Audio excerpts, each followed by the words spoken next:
Saludos y excelente tarde, comunidad de Evolution Fitness, espero que se encuentren de maravilla. Como siempre es un verdadero placer compartir información para ustedes. El día de hoy quiero tocar el tema de poblaciones especiales, pero específicamente al sector poblacional con diabetes mellitus. Es importante conocer cuáles son las indicaciones que debe de tener este individuo, pero también las contraindicaciones para evitar poner en riesgo su salud durante las sesiones de entrenamiento. Es un mito para algunas personas todavía el hecho de que piensan que una persona con diabetes no puede hacer actividad física. Pues ¿qué crees? Claro que puede hacerlo bien llevado, con los componentes de la carga bien establecidos, y además de ello esta sería parte de su tratamiento no farmacológico. Muy bien, entrando en materia, empezaré por decirte cómo clasificamos mediante pruebas de laboratorio a un sujeto con diabetes.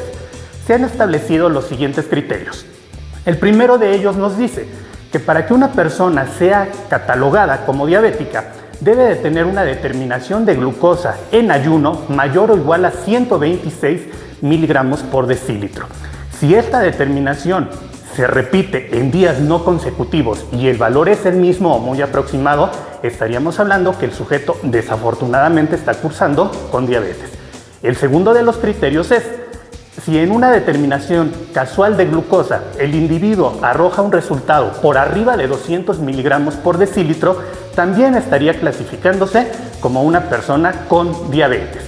Ahora bien, en cuanto a los síntomas que presentan estos individuos, se catalogan o se pueden englobar realmente en tres, lo que sería poliuria, polidipsia y polifagia. ¿A qué nos referimos con cada uno de estos términos? El primero de ellos, poliuria, el sujeto está orinando más de lo habitual. El segundo de ellos, polidipsia, el individuo va a tener mucho más sed de lo habitual o de lo que está generalmente acostumbrado, incluso en su ingesta de líquidos. Y el tercero, poliuria, polidipsia y polifagia, se incrementa su hambre en el sujeto. Además de ello va a tener una debilidad general.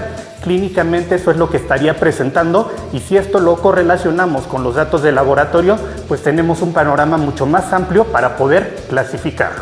Ahora bien, entendiendo esta parte, ya considerándolo como tal, como un sector poblacional especial, el Colegio Americano de Medicina Deportiva nos dice que las poblaciones especiales es aquel sector que necesitan características específicas para llevar a cabo su actividad física o entrenamiento. Es decir, que no podemos entrenarlos como a cualquier sector poblacional que no cursan con alguna patología.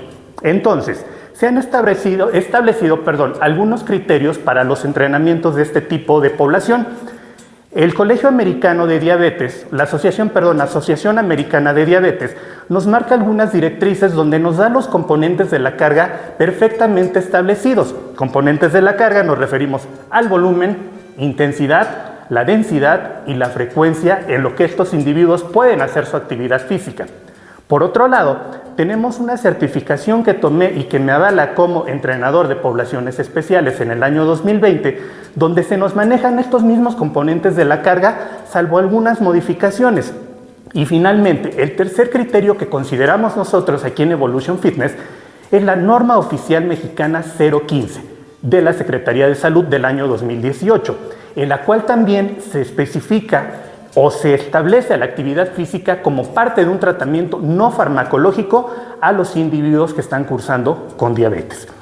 La labor que hicimos aquí en Evolution Fitness, específicamente tu servidor, fue englobar todos estos criterios en un plan de entrenamiento específico para el sector poblacional con diabetes.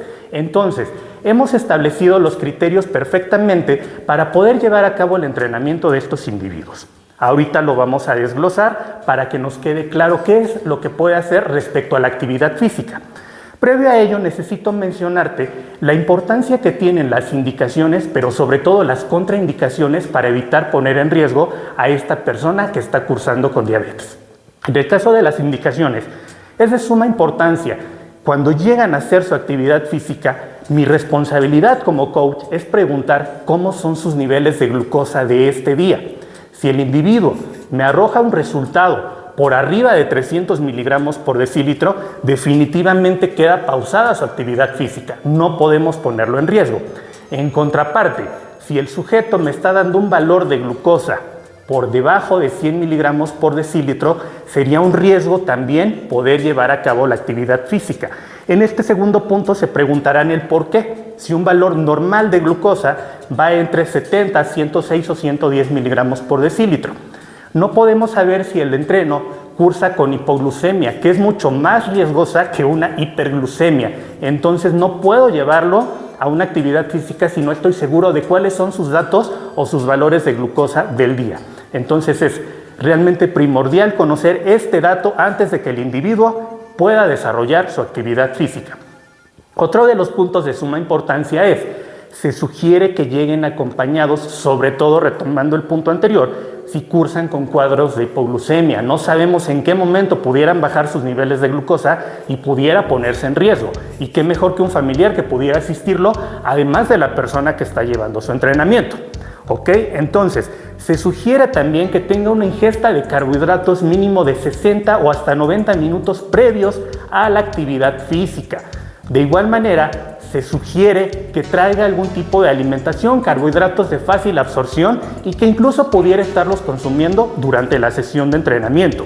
En el caso de su medicamento, no se debe de suspender y también se ha comprobado que la hora ideal para poder llevar a cabo su toma del medicamento es en promedio 2 horas antes de la actividad física. En el caso de aquellas personas que consumen insulina o que deben aplicarse insulina, se sugiere que la aplicación de esta sea también en promedio 2 horas antes de la actividad física. Pero también aquí un punto importante, que no se aplique directamente al músculo que se va a entrenar, ¿sale? Entonces estas serían las indicaciones del sujeto para que pueda desarrollar una sesión de actividad física, cualquiera que sea. Las contraindicaciones, ¿qué es lo que tendríamos que estar checando? Constantemente es previo a la sesión de entrenamiento, pero también al final de la misma, que cheque sus pies. No podemos o no se debe permitir que curse con alguna rasgadura, por ejemplo, algún tipo de llagas que se pudieran generar por su calzado y por la misma actividad física, y que evidentemente cualquier herida pone en riesgo a una persona con diabetes. Entonces es bien importante que chequen el calzado y que sepan hacerse una valoración antes y después, una examinación para poder ver cómo están sus pies en este caso, ¿ok? Entonces esas serían algunas de las contraindicaciones. Te hablaba hace un instante acerca de si tiene hiperglucemia o bien hipoglucemia, que sería un nivel de glucosa bajo. ¿Qué crees? Es más peligroso que el paciente esté cursando con un cuadro de hipoglucemia porque nos costaría muchísimo elevar sus niveles de azúcar e incluso pudiera caer en coma. Caso contrario, en hiperglucemia, si sube bastante su glucosa, lo llevan a servicio de urgencias y sería mucho más fácil que pudieran regular sus niveles de glucosa. Ahora bien, ¿cómo identificamos los cuadros de una hipoglucemia? Va a tener hambre, se va a poner ansioso, sudoración, taquicardia, se puede desorientar incluso, debilidad y puede caer, repito, incluso desmayarse y pues lo más grave sería caer en un coma, ¿no? Entonces debemos de evitar a toda costa y tener las herramientas necesarias, por lo cual se sugiere también carbohidratos de fácil absorción.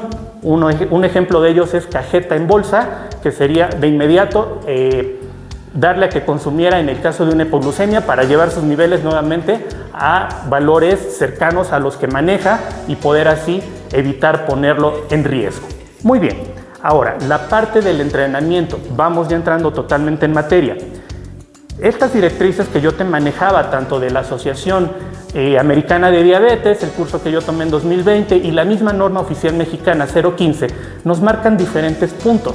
Lo que hemos aterrizado nosotros es que el sujeto de inicio nos puede hacer 3 sesiones de actividad física con una duración que puede ir desde 20 hasta 60 minutos. Entonces sería lo recomendable en 3 días no alternos. Ejemplo clásico, lunes, miércoles y viernes. Se ha demostrado que tenemos un mayor consumo de energía cuando hacemos un split dividido. ¿A qué me refiero con un split dividido? Que en la misma sesión pudiéramos trabajar tanto la parte superior como la parte inferior. Y además de ello, combinarlo con algunos ejercicios cardiovasculares o metabólicos en la misma sesión. Claro que se puede hacer. Entonces esto nos daría mucho más beneficios que solamente trabajar la parte de fuerza. Ahora bien, vamos a ver hacia qué intensidad debemos orientar el entrenamiento de fuerza de estos individuos. Todavía hay gente que tiene el temor de que o piensa que una persona con diabetes debería de trabajar con cargas muy bajas. No es así. Entre más intenso, y no estoy llevándolo a su 100% de su 1RM definitivamente, estaríamos hablando que la persona puede trabajar en cuanto a intensidad del 50 al 70% de su 1RM. ¿A qué me refiero con el 1RM? Una sola repetición o su fuerza máxima. Para poder dosificar este tipo de entrenamiento existen tablas de aproximación, que es un método indirecto que se pueden conseguir muy fácilmente, y el ejemplo clásico en gimnasio es cuando te dicen vamos a hacer 3 series de 12, estamos aproximadamente trabajando entre el 70 y 75% del 1RM. Entonces, este sector poblacional, por supuesto que puede trabajar en este rango de intensidad. Repito, del 50 hasta el 75% de su 1RM, ¿ok? En el caso del entrenamiento metabólico cardiovascular, el individuo me va a aguantar una intensidad que puede ir del 50 al 65% de su VO2 max o volumen de oxígeno máximo, ¿ok? Entonces, son los parámetros, tengo el entrenamiento de fuerza, tengo el entrenamiento metabólico. Si yo hago la combinación de ambos en la misma sesión, estaríamos hablando de un entrenamiento concurrente. Y repito, es a donde más beneficios vamos a obtener. ¿Por qué? Porque voy a empezar incluso a bajar sus niveles de colesterol malo, de triglicéridos, puedo incrementar su colesterol bueno. Entonces, esa combinación es de las más efectivas que podemos llevar en este sector poblacional. Te voy a citar un ejemplo de cómo quedaría distribuida una sesión de entrenamiento para una persona con diabetes. Te decía que podemos dividir un split, tanto tren superior como tren inferior, en la misma sesión. Para hacerlo un poquito más ágil, pudiéramos utilizar incluso un método de multiseries, es decir, ejercicios consecutivos.